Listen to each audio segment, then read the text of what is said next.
Good evening, everybody. Welcome to this evening's live stream event. My name is John. I am the tattooed historian, and it's always great to be joined by my wonderful friend, Pete Carmichael, director of the Civil War Institute at Gettysburg College. Pete, how are you this evening? I'm doing fine, John. Thank you so much.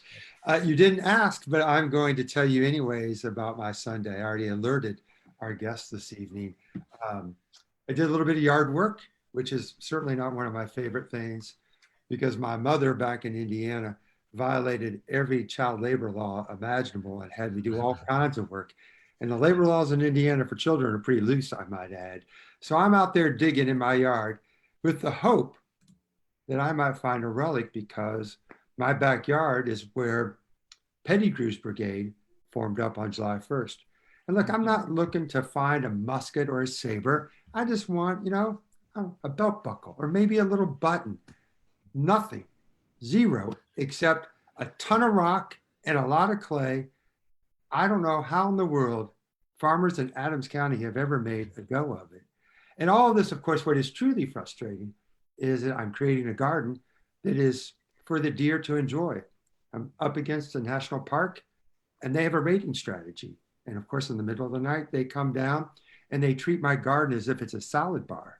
And then to make it worse, I have two children in my house who think it is cruel for me to create, a little fence around my garden that has pie tins, right? And make a little noise. Right. My daughters say, "You're going to scare the deer."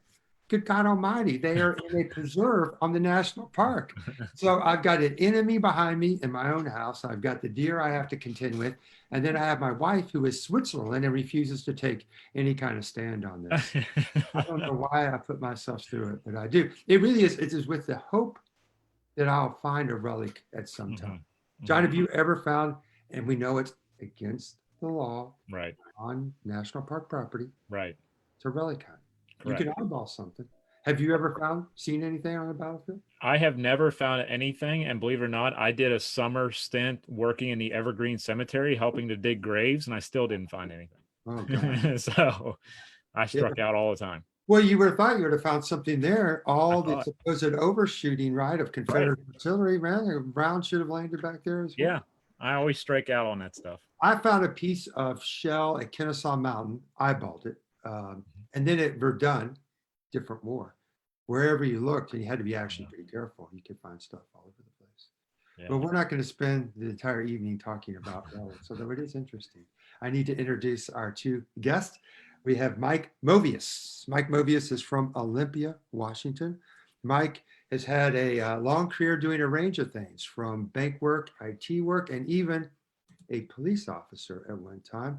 Mike and I met each other last year when he came to the Civil War Institute here in Gettysburg, brought some of his friends from the Great Northwest as well. Mike is the president of, and I should say founder of, the Civil War Roundtable National Congress. Did I get that right, Mike? Was that close? Just the Congress. Just the Congress. All right, there we have it. So we'll, of course, opening up some questions here in just a moment. Our other guest is my good friend, Lorien Foote, who is at Texas A&M. Lorien, though, is, I have to say this, and she won't be bothered by it a bit. She is a die-hard Oklahoma fan. I mean, serious Oklahoma fan. Football, really football, some basketball as well. Does it end there, Lorien, or how about softball or baseball, or is it just football, basketball? If they have Sooners on their uniform, I'm for it.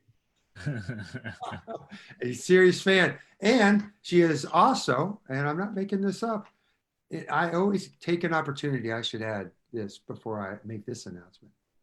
Whenever you can showcase a historian who does something that requires coordination and athleticism, and they do it well, you got to celebrate it, right, John? I mean, most of us are fairly clumsy people, but not Miss Foote over here. She is, in fact, a ballroom dancer, and she is quite good. Yes, I've seen some videos. Okay. We need to, at CWI, Lorien, and I'm going to do it. Let's do this. We're going to do Dancing with the Historians. There you go. There you go. Doing it. It's done. It's done. It's got to happen. We're going to live stream that. So, Lorien, who do you want as your partner for Dancing with the Historians? Give it some thought. That's a good question. Well, I'd start with you, Pete. I love that. I mean, There you suck go. up to the host Yep. of the show. That's what needs to be done. Good. I like it. I like it. John, do you have someone that you'd like to dance with? Well, I was gonna go. I was gonna see if you were gonna dance with me, but I guess not now. I'm kidding. No, I don't know. I'd have to see who's in the room. I guess I'm not sure. Hopefully, my partner would be there and she would do it with me. Sure. Well, let's hope that our people that are watching this evening, they'll have some questions for us. We encourage that, of course, and that also if you have some suggestions about dancing lineups, we'll take those as well. I do want to mention something about Lorien's work. She is an accomplished scholar, a hell of a scholar, by the way. And this is her second book, one of my very favorites, a book I might add that the columnist from the New York Times, David Brooks, gave this book, The Gentleman in the Roughs, a great deal of attention. Fantastic. It is a way to understand the tensions that existed within the rank and file between officers and enlisted men. And often those tensions bubbled around class differences and different conceptions of masculinity. The Gentleman in the Roughs, beautifully written, extraordinarily well researched. And finally, a point, Lorien, that we have been making on this show, the original scholarship has to come from deep digging in the archives. Lorien did that. And Lorien, tell us very quickly, what was the foundational source to this book? Court-martial records from the Union Army. Absolutely. Overlooked, right? Overlooked. Yeah, people had used them just if they were doing regimental histories to look and see if there was a court-martial in their regiment, but I used them to look at what was happening within the regiments, and I found all kinds of affairs of honor and dueling rituals and officers shooting their men and men shooting their officers. And it's the Wild West in Union armies at times, right? It's a superb book. Again, to get a David Brooks endorsement, I think is pretty impressive as well. And with the testimony that Lorien used, what's really remarkable about it is you get the language of the men, and no surprise here, they sometimes said naughty words to each other. And it's right there. The other book, her most recent book, The Yankee Plague, published by our favorite press on this show, and that's the University of North Carolina Press. As many of our viewers know, I don't have the code with me right now, John. We need to put that up. But you can get 40% off of this book. And Lorien, just very quickly, tell our friends out there what your book's about here, because that's a very unusual title. yes, it's about the mass escape of 3,000 Union prisoners of war in the region of Georgia and South Carolina in the last winter of the Civil War, and their journey to try to get out of the Confederacy and the slaves and the white Unionists and the Confederate deserters that helped them. And through their eyes, we see a society collapsing at the end of war. Fantastic. And of course, many of the people who are watching this know that Lorien has been to CWI, and we had you slated to come for 2021. And so I'm hoping to get you back to Gettysburg very soon. So can I just ask the big question here, because why we're gathered is to talk about the state of Civil War roundtables. And I've been very autobiographical, which is always a dangerous thing to do when you're a commentator. But I'll say very quickly, if it were not for the Indianapolis Civil War Roundtable, I'm quite certain I wouldn't be here today. I attended meetings when I was a teenager. Obviously, I didn't have a lot of friends as a teenager. Going to a Civil War Roundtable for my social life. That says a hell of a lot, I think. But it was there that I met some fantastic scholars. Mark Neely, Alan Nolan. Alan Nolan was a member of the Roundtable. Alice Trulock, who wrote the book In the Hands of Providence. It was such an important place for me to learn about the scholarship of the field. But above all else, it was a great place to find mentors. And I found a bunch of them, and they just did an incredible amount for me. And so I think that the roundtables, they're absolutely vital to the future of our field in so many ways. All right. So with that said, here's the big question. The question that, of course, based upon the assumption that we've all heard, Roundtables are dying. They're dying. So I'll throw it out here. Maybe we should let Mike kind of start it off here. And Lorien and Mike, I should note here that at least for me, I'm not used to having more than one guest, but we will absolutely try to allow everyone to talk here. It can be a little challenging at times, but Mike, can you give us a sense here as to why people are saying that roundtables are dying? Well, I think that part of the situation that roundtables are finding themselves in is that they have, a lot of them have been operating on a paradigm that was developed in the 50s, 60s, and 70s, and not a lot of community involvement, not a lot of marketing. And as the members get older and move on, there aren't a lot of replacements behind them because of a variety of what I call risk factors that have come to play on the sustainability of those kind of organizations. Now, I've got to tell you that some of them are absolutely thriving. The 1,308 member Brunswick Civil War Roundtable in North Carolina is they get almost 700 people at a meeting,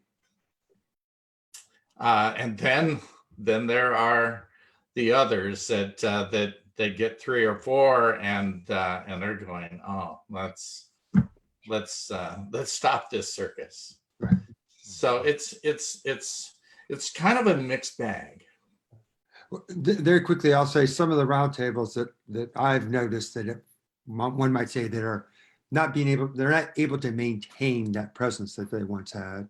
The Houston Civil War Roundtable used to thrive, right? But now, again, I'm not suggesting that it is an organization that's on its way out, but it struck me that a roundtable like Houston, a roundtable like Dallas, roundtables in Chicago, roundtables in Washington, D.C., and even New York City, these urban roundtables face a practical challenge, and that is people after a long day of work, right? Who wants to drive back in and deal with all the headaches and all the traffic to hear a Civil War historian for an hour and a half or 2? I think, there's so many complicated reasons for this decline. And so, Lorien, I'll turn to you. You've obviously spoken to roundtables. Maybe you've been a member of one.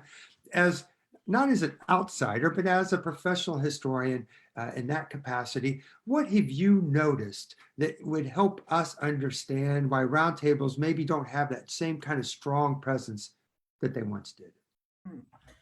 That's a good question, because I'm not sure that I've noticed anything that explains it except factors that I think you both have already brought up. I've spoken to 6 Civil War roundtables in 5 states. Has been my experience. I've had a wonderful experience every time that I have spoken. The audience has been wonderful, attentive, filled with really intelligent, interesting questions, excellent discussion after the talk. I noticed that at all these roundtables, there was food served beforehand that people seemed to really enjoy socializing, and afterwards, the conversation that's brought up during the talk continues. At the Harrisburg Civil War Roundtable, they actually have a little session where people can sign up and go and have a drink after the talk with the speaker. And I'll say one other thing. When I look at the lineups, because whenever I'm asked to speak, for those of you who don't know, the Civil War Roundtables usually call their seasons a campaign. So I always get the lineup of speakers for the campaign that I'm speaking, and it's amazing to me the level of excellence in the speakers that they attract. So Civil War Roundtables, what I've seen, they're bringing in some of the top academics in the field. Anyway, so I think the issue seems to be, when I have spoken at these roundtables, it's noticeable that the audience is 95% over the age of 55 or 60. And, so I think the problem seems to be how to attract young people who either don't have as much interest in the Civil War or who just have so many other venues to on social media to see speakers. They can click and see a video of me on C-SPAN.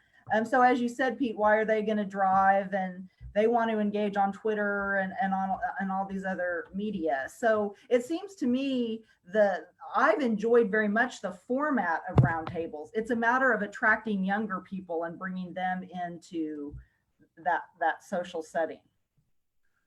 I'll just quickly say as a speaker, and Mike, if your Congress passes legislation, I'd like to propose a bill that no roundtable before the talk can serve pasta and red wine. I break out in a cold sweat when I see that. I think, good God Almighty, they are now primed to doze off here. I think that's another thing for us to talk about, Mike. I think you might be interested in what I would say to roundtables. To ensure that they continue to get speakers, because as I think most of our viewers know, roundtables usually don't have an honorarium, or if they do, it's a very modest one. And so sometimes, and understandably so, some historians think, is this really worth my time because I'm not getting compensated? I think some people would look at around the compensation issue if they knew this. I'll just cut to the chase here. So if roundtables would keep the book raffle to the end, into the talk, right? Any business news, move that to the back as well. Get to the speaker as quickly as possible. And I was at a roundtable and I didn't start speaking until 9 o'clock because the person before me decided to give a 40-minute review of the past field trip that the roundtable had taken. I mean, you should have seen the people were just already so weary and exhausted. And there's some things that roundtables could do that I think would make the evening one in which the speaker would be more of the focus. These other things I think are very valuable. Everyone loves the book raffle. They like to talk about the field trip. They love to eat the food. I get all that because it should be social, but it can be a massive distraction. Harrisburg and my dear friend Al Mackey, who does a great job with the Harrisburg Roundtable. And we should note the person who was the driving force behind that roundtable was the late Richard Summers. And Dr. Summers, again, a mentor of mine. And Dr. Summers, he established a tradition there that Lorien has already mentioned, right? You give your talk, and then for the people that are really gung-ho, they stay after and for the nightcap and have an informal conversation, which is, in my experience, has been very rewarding. But Al Mackey's there at Harrisburg. He does a fantastic job as well. So and John, I'll have you go with this next. Lorien points out that the issue here is it's a problem of youth, a problem, I guess, of not getting young people into Civil War roundtables. John, you have made it your business to reach out to audiences that often roundtables, they don't really intersect or rarely do.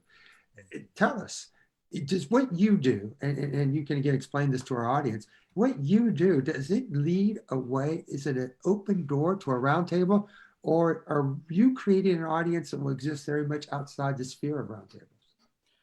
I know that a lot of my audience that I've brought in now, what I used to do was until the pandemic hit, we would have once a month, we would have a live presentation at a pub. We would go to Gary Owen Irish Pub in Gettysburg. And we got the upstairs bar there. So we had bar service and we had food service. And we would have someone come in. Pete's done it. And I've had other people do it as well. And we would have a discussion between people. And basically myself and Pete bantering for a while, taking questions from the audience and such. It was pretty much a laid back format to what I witnessed as a kid in Civil War roundtables. And I wanted to make it a little more, I guess, edgy, appealing to a new generation, but still have the same background and understanding the tradition of where that comes from. And I think that the audience is totally different because of the fact that sometimes people don't have the funds to be a part of a roundtable, don't have the time, but they're going to be at the pub on Thursday or Friday night. So you might as well take in a live whatever of history, and it's really brought in people that I never thought I'd see there. And actually it's brought in 3 generations of people coming in sometimes to the talk. So it's been a pretty interesting thing to watch as a whole. And I've often sat there and wondered, is this the direction that the field is kind of shifting to, where we're kind of having this pub crawl mentality to history instead of the old style? I don't mean old, but the traditional style of Civil War roundtables or roundtables in general. There are World War II roundtables that are the same way. They're losing memberships from time to time. Is that the new course of action, so to speak? And again, these talks were free and open to the public too. So there was no overhead, there's no budget. So is that kind of the way that we're going or not? And sometimes I'd actually sit up there and think, am I ruining this? Because like, this is a drastic change from how we came up. Like Pete said, I wouldn't be where I am either if it wasn't for a Civil War roundtable in my area. So I was a young, a 12-year-old kid going to Civil War roundtables because I didn't have friends.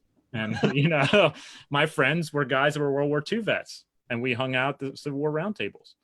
So, is the generational shift causing this, or is what we're on tonight causing it even more, where it's going digital and it's going to be a different kind of a format even after the pandemic is over? So John, if you had to give Mike some advice to the members of his Congress, besides getting a keg of beer at these events, right?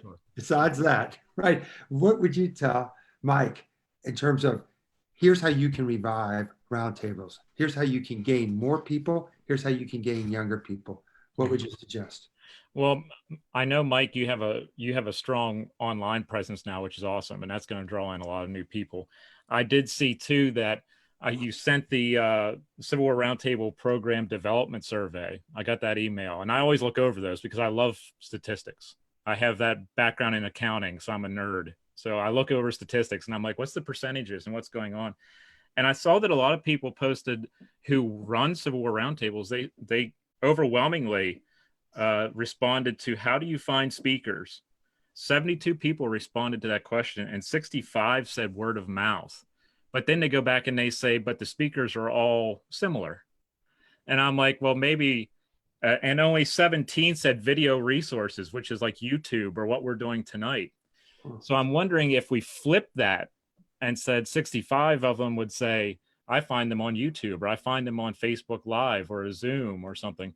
I'm wondering if that is going to open doors, because a lot of the speakers that I've located for some of my things were found on Twitter, YouTube, and other places. And I'm wondering if that might create something new as well. And maybe also not having a stagnant location sometimes works to your advantage too. So it all depends on what your location is, though. Does the city allow for this? Do you have partnership with a restaurant or someone, or a series of restaurants, pubs, whatever, to bring in a new audience? Because sometimes people have come from the bar and they're like, oh, I want to see what's going on. So it's kind of like we have to think outside the box for a little bit, maybe sometimes outside of our comfort zone. And I looked over that program development survey and I'm like, wow, this is pretty interesting that most of it's developed by word of mouth still to this day, like we did back in the 1990s and such. Yet we have all these online resources, and that's not a knock. It's just that I'm thinking that maybe that might be a possible path forward. What are your thoughts on that, Mike, when you come to CWI and you see all kinds of new people? Sure. Including me. We met at CWI last summer. We met in the hallway. Yeah, in the hallway. Yeah. So what do you think of that possibility with what we're going through now, maybe being a new start to engagement for Civil War roundtables? Well, let me tell you what we've been doing. First off, I do a lot of survey work, and I did one of risk factors for Civil War roundtables as reported by the roundtable members themselves. And so I got that to talk about. But when the pandemic hit, and we were all locked down. I'm still locked down. And I decided that that there was an opportunity to develop a lecture series. And so I put out my feelers. I've got a list of 75 plus what roundtablers are calling 5-star speakers on our website. So I emailed those folks and got an overwhelming response of folks that wanted to be involved in this lecture series. So since the middle of March to on through the end of June, I have been putting on managing a series of lectures on the Civil War from these 5-star speakers, doing it on Zoom, and all except one were maxed out in the number of seats.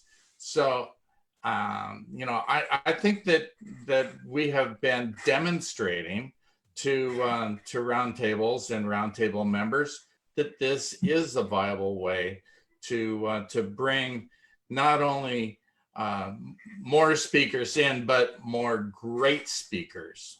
And you know, I think that that's a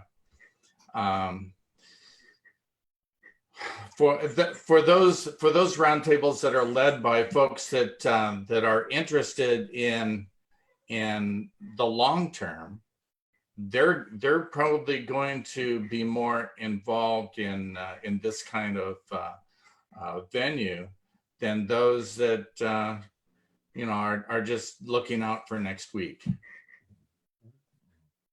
So let me go to Lorien then about this.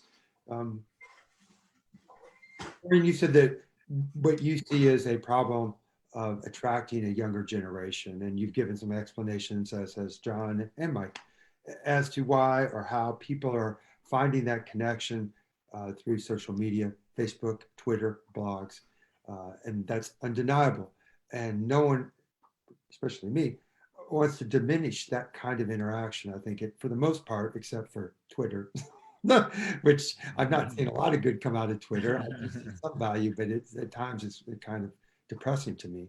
But there's a hard fact here that I hope we all can recognize about the value of the traditional roundtable. And that's people coming together and interacting face to face.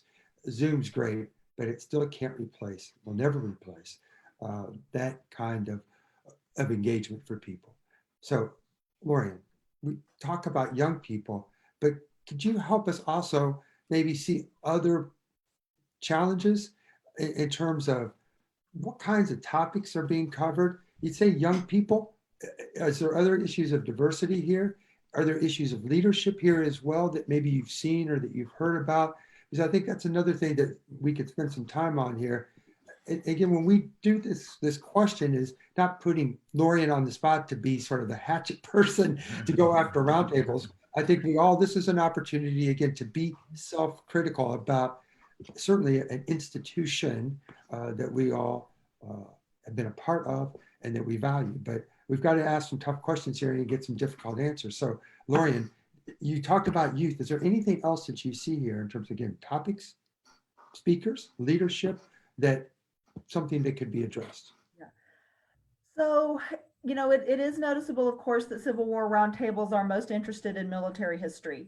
So, you know, a lot of their topics are traditional tactics, battles, campaigns, those kinds of topics. I've seen a little bit more diversity in topics in the last couple of years. I think that's part of why I started getting put on the circuit, right? Is I can do military history, but I also talk about manhood and social elements, and I've gotten a good response. But I think, you know, the stereotype among academics is that Civil War roundtables are really most interested in very traditional military history. And when you look at a lot of the speaker lineups, that's true. And so I wonder if they would diversify their audience if there were some, you know, more series and topics and speakers on a variety of aspects about the Civil War that traditionally are not covered as much. You know, I've noticed that it is unusual for women to speak at Civil War roundtables, just based on a few comments that I've received when I've spoken that imply that it's unusual for me to be there. So I do think that Civil War roundtables can potentially reach younger audiences if they think more about, there's this vast, you know, pool of women historians and young women who are very interested in the Civil War, because this is such an important era for many different types of histories, and that there's a whole audience that might be being missed by the topics and the you know, speakers who are being asked. And then I'll add on that, I know that more addresses your question than what I'm about to say, but as I was thinking about you know, John, what you just mentioned about having it at the pub, you know, one of the things that is noticeable to me is that several of the roundtables where I visited, you know, there's a very expensive dinner at a really old hotel where the food is not that good. Mm-hmm. And, you know, I think that's an issue too, is that a lot of roundtables, they're just trapped in, this is where we've been meeting for 20 years. And it's prohibitively expensive for young professionals to eat there. And then why would you want to pay $50 or $30 or $25 for a meal that's that poor? So I think that's also an issue that I just wanted to throw out there as well. Yeah. I think that's an important one. And then I'm going to focus on one part of Lorien's response, and then we'll probably circle back to her as well.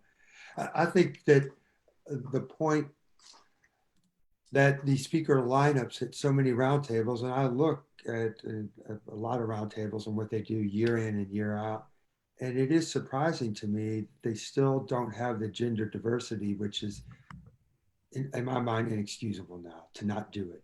I mean, there was a time 20 years ago where that could have been challenging, but now there are so many women, and it's not just in the academy, it's in the field of public history as well, who talk on a range of subjects. They're not just doing women's history. And so that is surprising to me. And I think it goes back to John's point, though, is there still is this gap of communication in which people at a roundtable, and you can't fault them for this, it's not like they get the catalogs from UNC Press and LSU and Oxford to see, well, what's the new scholarship coming out? Or they have no idea about the new historians who've freshly minted PhDs who've come out with this exciting dissertation. There's no way. And nor can they really have any sense as to whether that person is a good speaker or not. That's a real challenge for me at CWI. And I know a lot of historians who write really good books, but who can't give very good talks. And I can't have it, right? My audience won't stand for that. But I think there's a practical challenge, and I think Mike's organization, I hope, will help bridge that. But I also hope that it has to come from within an over 60, most roundtables are led by men, white men, over the age of 60. And it's time for those men, right, to find help, and I think Mike's group is going to do it, to get them connected to these younger generation of speakers, and to bring more women, to bring more people of color also, which again is another challenge. So, you know, one of the things that I have been pushing for is to expand that mission beyond the battle, beyond the general, beyond the campaign, to include slavery and emancipation and civil rights. And, you know, you start talking about those kind of things, and the economy, and the you know, the home front, and what that was like for the folks both north and south that had to change their whole way of life in support, or not so much in support of the war effort, and losing their husbands and brothers and fathers and sons to that horrendous event. Well, and then I'll turn over here to John real quickly. I'll just say, Mike, what you have described, I have found that not just in my classroom, but also at CWI, people don't, battlefield talks, traditional military history talks certainly connect with some people in the audience, but they don't resonate the way that they used to. People want that military history contextualized. And again, I have to go back to Lorien's book, The Yankee Plague. For anyone to try to compartmentalize this book as, oh, it's military history because it's dealing with POWs on the escape. No, it deals also with the home front and the breakdown of the Confederacy. And one might even think about issues of Confederate morale and Confederate will. It deals with, again, issues of masculinity. It deals with race. It deals with slavery. I mean, it is impossible, I believe, anyone who is coming out with a book in the Civil War can be classified as doing just military history or doing just social history or doing just gender. I think there's a holistic approach, and we see it in almost all the new work that's coming out. And Mike, I think that's what you've described, and I think it's what Civil War Roundtable audiences, I think it's what they really desire, they really want. So one of the other things that we're being faced with this pandemic thing is that over 20% of Civil War roundtables meet in restaurants or banquet facilities, and we have heard time and again of restaurants not opening up, being closed forever because of this closure. And so what are they going to do? Are they going to continue to try to have that traditional bad meal? And I am totally against that. One of the first roundtables that I went to on visitation was the Bull Run roundtable, and they met and continue to meet in Centerville in a library. Wow, it was refreshing. I didn't have to eat that awful meal, and I didn't have to pay out all of the big. I buy a cookie, get a cup of coffee, sit down, meet some of the members, and listen to a pretty doggone good talk, and then socialize afterwards and leave. Right.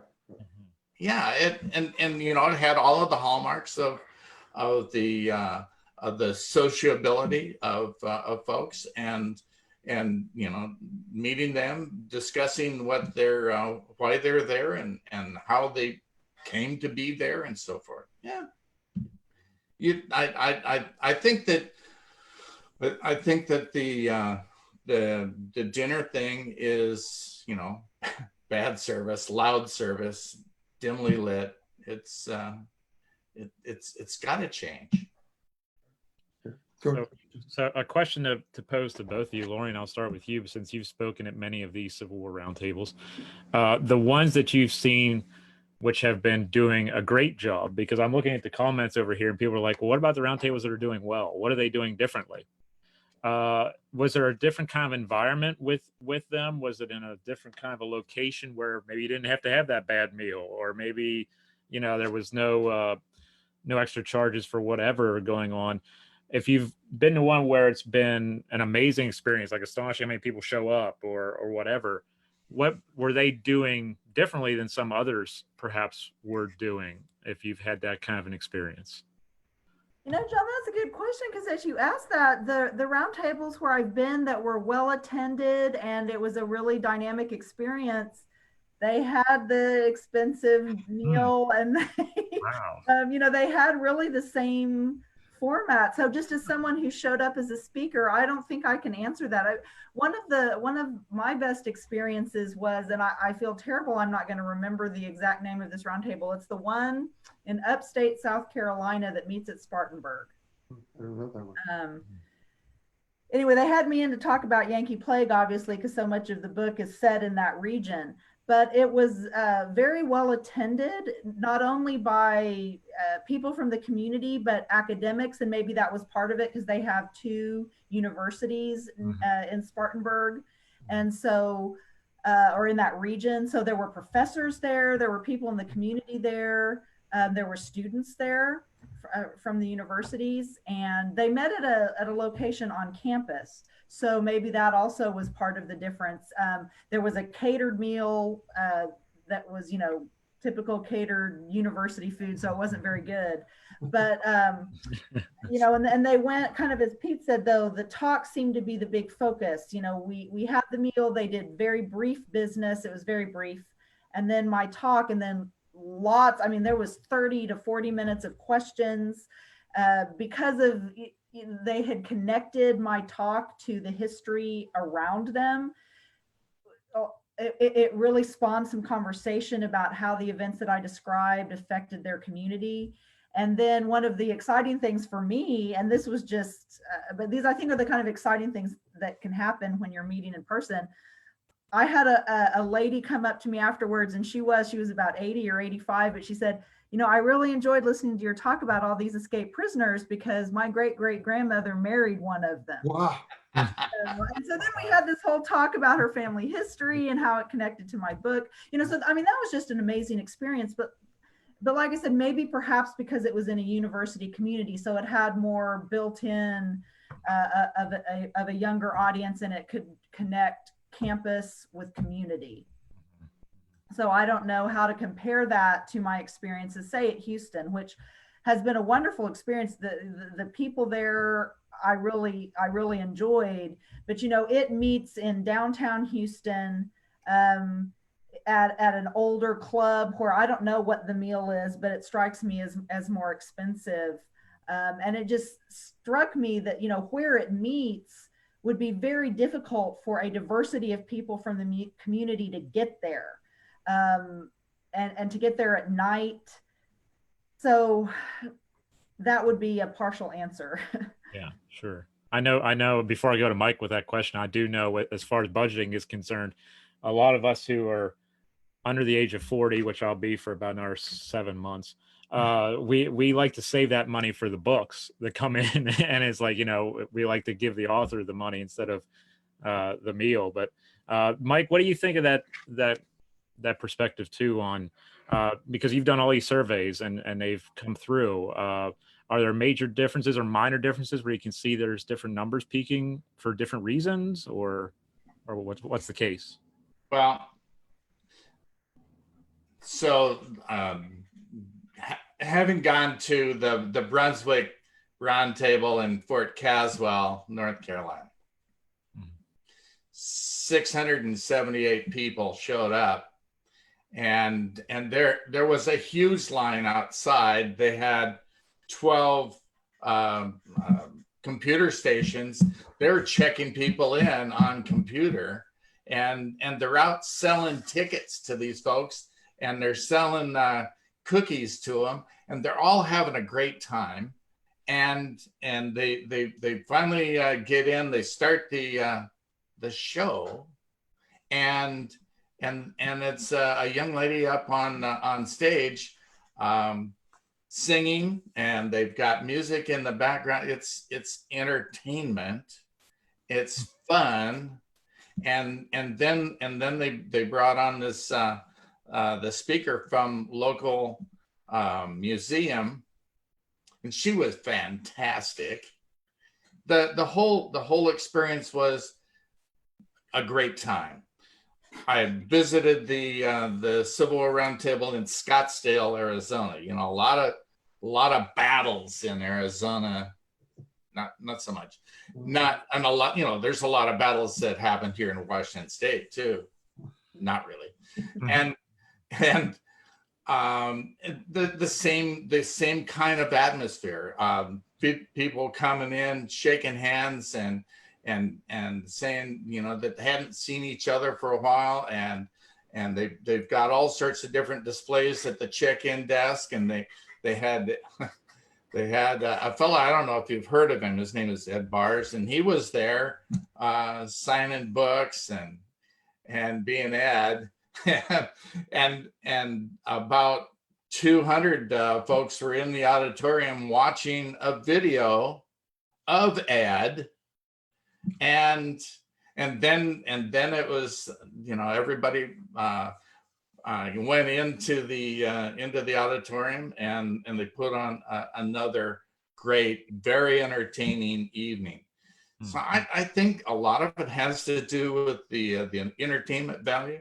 A lot of it has to do with the sociability and the friendliness. You know, I've gone to a roundtable in December, and you know, I was a visitor 2,000 miles away, and nobody said where are you from, or so I went in and sat down, and so then I got up and started talking to people, you know, forcing them to talk to me. And I've heard in other roundtables where they're so cliquish that they turn their back on visitors. So, you know, some of it is the culture and the intent and the direction. You know, if you just want to hear about battles and generals and campaigns, and some of that stuff is great, but you know, there's more to it than that, and I really think that it has to do with the friendliness of the folks. One item, I've had some friends in the Houston Roundtable, and they're telling me that, you know, just having to drive downtown is a big barrier for attendance. So let me circle back again to one of Lorien's points, that the audience is overwhelmingly male, overwhelmingly white. And so let's get to the big question here is, we still can't seem to diversify Civil War roundtables, Civil War Institute even, on racial grounds. And let me make a note here that it seems to me that some people who are proclaiming the end of Civil War roundtables, which I think they're absolutely wrong about that, and I think that they often, and I might be misguided in saying this, but I'll say it anyways, I think that they're almost sort of gleeful about it because they see the Civil War Roundtable as the preserve of white man's Civil War history, which of course is entirely military in its orientation. I think that is a trope that is out there. I think that us coming together today, I hope, resist and fights against that, because it's not true. However, what is true, and what Lorien you pointed to, is a fundamental problem, and that is the lack of racial diversification. So, of course, I'll start with you. Let's give you the big question here. What can we do? And please, I'm going to take one answer away from you. Ready? We always hear, well, have topics about slavery, right? Have topics about USCT. Look, the fact remains that even when you look at museums, that if museums have exhibits that deal with people of color, if they have exhibits that deal with women, that does not mean that people of color will come to your museum or that women will come. In fact, museum studies often reveal just the opposite. So what can we do? I like Mike's idea of a very social, warm, inclusive environment. How do we get people of color involved in Civil War history? I think you reach out to people within your community.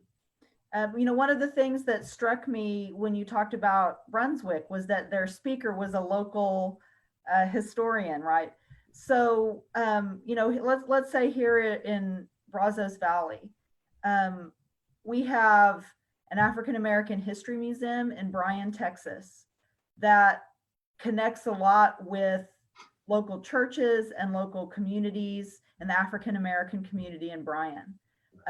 You know, if I wanted to put something on about the Civil War here at Texas A&M, I would actually reach out to that museum and say, hey, can I come and have a meeting with you? Can I sit down with your board? Can I sit down with some people, you know, in the neighborhoods that you support? And let's talk about how we can, you know, utilize some people in your community who have some expertise or some experience or some knowledge that that relates to what we want to present about. I mean, I think it's a matter of not just, as you said, Pete, it's not about topics, it's about building relationships with people in the community so that we can come together to learn history together, share history.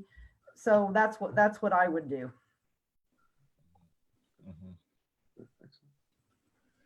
Mike, John, you want to add to that? Yeah, you know, I like the idea of linking in the local communities. A lot of roundtables feel as if they are in competition with the local history museum or the history center, or the genealogical society.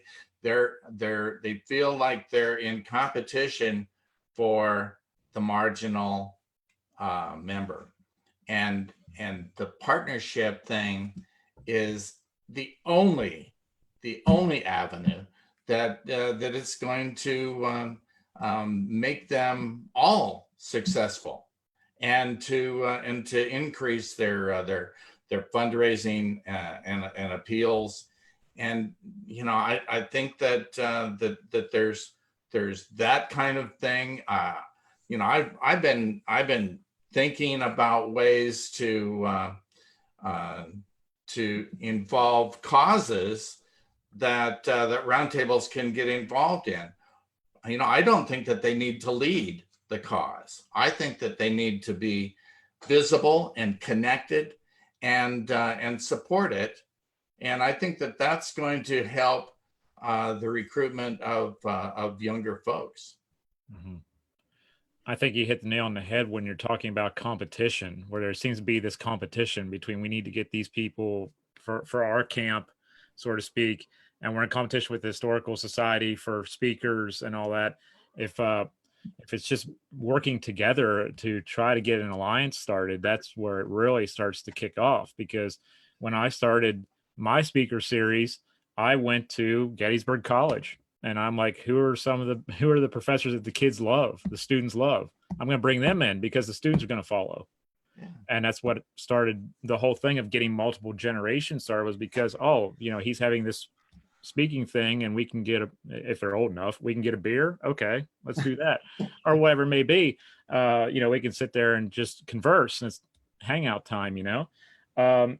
And I think that's a thing across the history field in general sometimes that we have an issue with, where we all, some people believe it's a big competition, and it's not realizing that the pie is so big, you can each have a little bit of it, you know? And I think that that's something that some Civil War roundtables have been, you know, guilty of, and others have fully embraced the opposite, as you've shown. And I've seen people in the comments. That's why I'm looking over here. I'm not ignoring you two. I'm looking at the comments. And some people said their Civil War Roundtable has reached out to high school teachers to try to get them to come in, because they know maybe some of the kids will come in and find out what's going on. Why is my favorite history teacher talking down the street tonight? Well, I'll go find out. And I thought that was a unique idea that I'd never heard before. But it's along those same lines, where if you can work together with others, instead of trying to compete when there's no competition, you're trying to actually do the same thing. I think maybe that would help out with bringing in new people as well. The two words are extra credit. Yes. Yes. My friends at South Suburban Roundtable on the outskirts of Chicago. So he's a community college history teacher, and he says to his students, hey, you know, if you come to our roundtable meeting, write a short paper, I'll give you extra credit. Now, geez, you could do that in every high school in your community. You could do that with a community college. I'm not sure that the folks at Gettysburg College would actually bite on that. But yeah, I'm not a big extra credit kind of guy.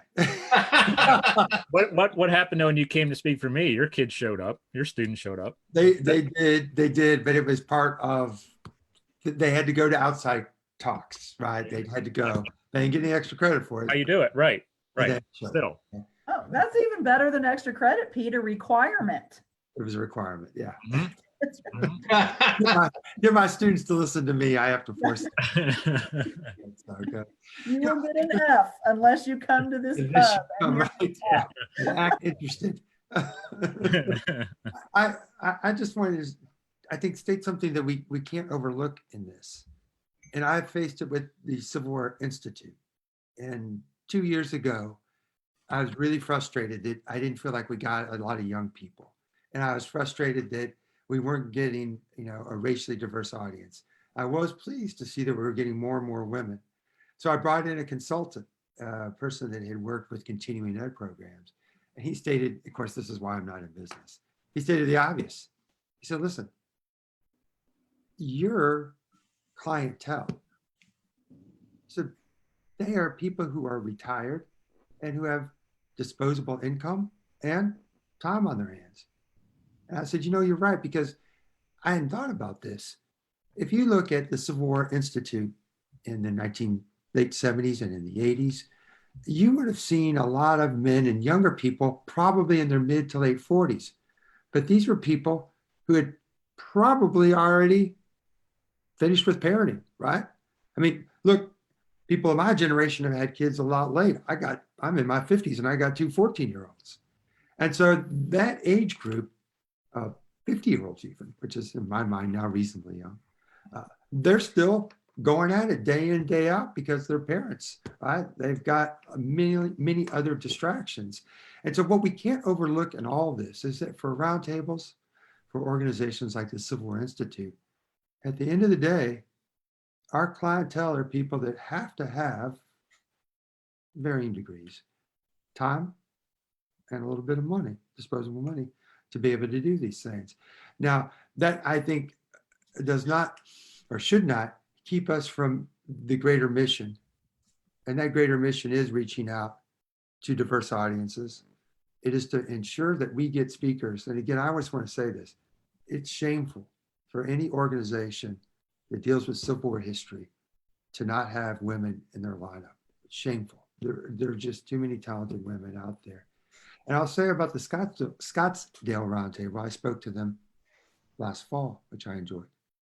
One of the teachers came, he was their ROTC commander. 4 Latino kids, right? And they came from an underserved area. I established a relationship with one of the young kids there. He was supposed to come to CWI this summer. And so, those gestures matter a great deal. It pains me to hear, again, I'll just be direct. When I hear people celebrate the end of the roundtable, when I hear academics, and I've heard some, but not many, but some say, I'll never go and speak. All they want to talk about are battles, or, oh God, I got to get through, a meal with a rubbery chicken. Shame on anyone who won't go to a roundtable, because that face-to-face connection is so vital. And if you want to get the middle-aged person to come to a roundtable down the road, you got to get them in when they're young, right? You got to get them when they're young. And roundtables still do that. And I think, John, do we have any other questions that our audience is asking? We have a lot of people commenting actually and saying what roundtables they go to and ones that they've been to. So there's going to be a lot of feedback in there from people who are saying, I'm not too far away from this roundtable. So we're actually getting networking going on in the comments of people talking about roundtables and which ones they've been to and the ones that are closest to them. So that's great to be able to see that. Not many questions tonight, Pete. It's a lot of people networking, which is fantastic. So maybe this is going to lead to further discussion in the future. Right. Our tagline is improvement through education and networking. Lorien, did you have some final thoughts that you'd like to say? Advice to academics, to roundtables, to those who are members of roundtables, leadership? Go at it. What would you say? I would just say that I think Civil War roundtables are vital because they're a place that can connect communities, universities, public historians. I think at their best, these are venues that can bring a diverse group of people together to learn and share and build history within their community. So I certainly love Civil War roundtables, and I hope that I can continue to speak at them for a long time to come.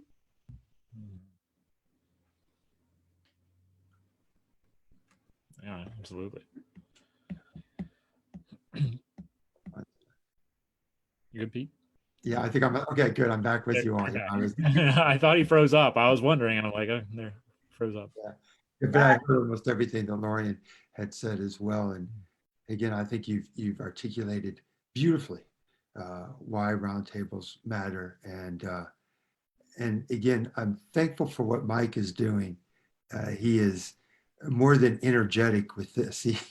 I get emails, I think about every hour on the hour from Mike, and I'm appreciative of that because he really is doing God's work here and helping roundtables see what I think John has been doing. I'm so impressed by how John, again, is building those bridges amongst these various groups, and it's just a really exciting moment, I think, for all of us. And it is, I hope, putting to rest those naysayers that public historians, academic historians, that the general public, that we can't find a common ground. That is nonsense. And I will be a little obnoxious here and say the Civil War Institute at Gettysburg College is proof, right, that all these groups, diverse groups, can come together and have an enjoyable time, learn a lot about the Civil War. And it all started not with me, but with my predecessor, Gabor Bohr. John, anything else sir, before we part and alert everyone to our guest on Thursday? Oh, yes. I just wanted to say, that we have a great discussion going on in the comments, and I'm so appreciative of all the comments and questions we've gotten tonight. Mike, you're, as Pete said, I enjoy getting every email that comes in my inbox because I'm looking at all the stats and thinking about how this is going to help improve Civil War roundtables and even start some new ones up, even if it's just digitally for right now, until we're out of the issue that we're facing now as a country and as a world, actually. So I'm really appreciative of what you're doing. I'm glad those emails cross my inbox almost every day, which is awesome. You're giving me a lot of feedback, and it's actually helping me, Mike, think about my future programming. Because I can use some of the things that maybe someone has said and make it into some programming that go in different directions than just the American Civil War. So I want to thank you for doing those surveys because it's helping a lot of people out that you may not realize, in what direction this could lead. So thank you for that. I really appreciate it. So just know when the pandemic is over, Lorien Foote will be available to speak to your roundtable. And Lorien, you should have a new book coming out. You did the Brose lectures up at Penn State, and the general subject of the Brose lectures at Penn State, which is a distinguished lecture series that becomes a book. And that it's about, Lorien? It was about retaliation in the American Civil War. And my book will be called The Crisis of Civilization. The Crisis of, and when is that going to be released? In the fall? Well, I don't know. I just completed a draft of the whole manuscript. So I'm sending that off next week to the press. So it'll go out to readers. So I hope it'll come out in the spring. Good. Well, congratulations on that. On Thursday. Thanks for having me. Oh, no, we'd love to have you here, Lorien, and we'll certainly have you back as well. And Thursday. Oh, Aaron Sheehan, Dean of LSU. He will be coming to speak about his book, The Calculus of Violence. Thursday, 7 o'clock. Again, I want to say thanks to Lorien and to Mike as well. And Mike, if people want to get your emails, they should send you an email. Would that be the best way of getting in contact with you? Well, go onto our website, CWRTcongress.org, and you're on the homepage. You go down about that far, and you're going to be asked to submit your name, address, and your roundtable, and we will put you on our email list, and you'll get one of those emails just like John does every day. Yep, I have a separate folder just for those. I put them in there. I keep looking. That's what I got to do. I'm really glad we're having Aaron Sheehan Dean on because he didn't come on my live stream at CWI Summer Conference last year, so I'll get him back for that one. Yeah, absolutely, we should. And All I right. actually have to throw in before we go, you've made me depressed because if things were not pandemic time, tonight I was supposed to be on a plane for tomorrow night. I was supposed to speak at the Scottsdale Civil War Roundtable. Yes, I saw you were on that list. And you know, as a quick side note, and this is encouraging, I've had a number of people, right, who are, one might say, sort of old guard Civil War Roundtable types. And they'll say, we want to have women speakers, but we don't know where to look. And I think it speaks to this other point. Rather than just judging Civil War Roundtables as, oh, it's just a bunch of out of touch old white men who don't care about anything but battles. You know what? Let's lighten up a little bit here. They just need access to information. They just need to know. And again, thank God Mike is doing that. And Mike, I'm happy as well to help you. And I'm sure Lorien is, to get you in contact with. There's just so many fantastic and very dynamic women speakers who are doing good work in Civil War history. Excellent. Yeah. Thank you all so much for coming. John, it's great seeing you, buddy. See you on Thursday. Good seeing you. Thank you. Thank you to both of you. And thank you, Pete, obviously, for all of your hard work and deep questions, because I go to you for the deeper questions. We will see you all on Thursday. Take care, everybody. Good night.